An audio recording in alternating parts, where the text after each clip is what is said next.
नमस्कार. महाकाली, महालक्ष्मी, महासरस्वती, उदगिरीची आईच्या ठाणकावरनं मी आपला भक्त आईचा बाबूराव मदने आपल्या शिवेशी हजर आहे. आज शनिवारचा दिवस आणि शनी प्रदोष आला होता आणि त्याचबरोबर शनी प्रदोषची आपण बघू शकता की सुंदर अशी पूजा केली. पण भावांना आज मला काय पांढरी फुलं मिळाली नाही. पर्याय हार आणायला गेलो तर तिथनं पिवळी फुलं मिळाली. ती मी साईडने टाकली, पिंडीवर घातलेली नाही. पण ऍक्च्युली तिथं मान आहे पांढऱ्या फुलांचा आणि ती मला भेटली नाही. ठीक आहे, असो, काय अडचण नाही. पण मनासारखी पूजा झाल्या, जशी घडवून आणतात महाराज त्या पद्धतीने आपण ते करायची असते. त्याचबरोबर गेली प्रदोषची तुम्हाला व्हिडिओ मी नाही टाकू शकलो, आईचं दर्शन नाही देऊ शकलो, याच्याबद्दल मी क्षमा मागतो.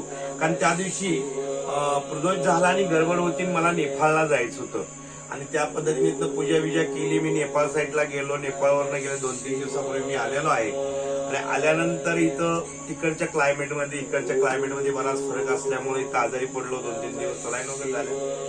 काल रात्रीच मी एकदम व्यवस्थित फिट झालो आणि आज आपल्या सेवेला हजर झालो. त्याचबरोबर प्रदोष पूजा वगैरे झाले आणि 2 आणि 3 तारखेला सुंदर अशी अमावस्या येते आणि ते जास्तीत जास्त आपण मल्हारी मार्तंडांना अर्पण करतो.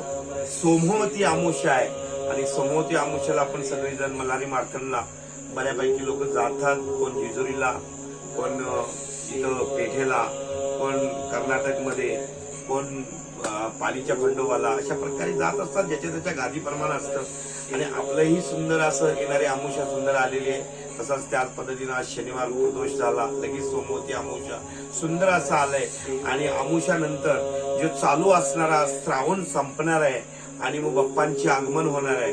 त्याबरोबर सगळ्यांनी सुंदर असं श्रावणामध्ये केलंच असतील श्रावणी सोमवार वगैरे असं अपेक्षित करतो. आईचं सर्वांना दर्शन परत एकदा देतो आणि दर्शन घ्यावं. आणि मी या ठिकाणी आईच्या सेवेतून आपल्या दर्शनास आलो. ही बाबूराव मदने, मी तुमचं सर्वांचा आभार मानतो. तुम्ही सर्वांनी दर्शन घ्यावं हीच विनंती करतो.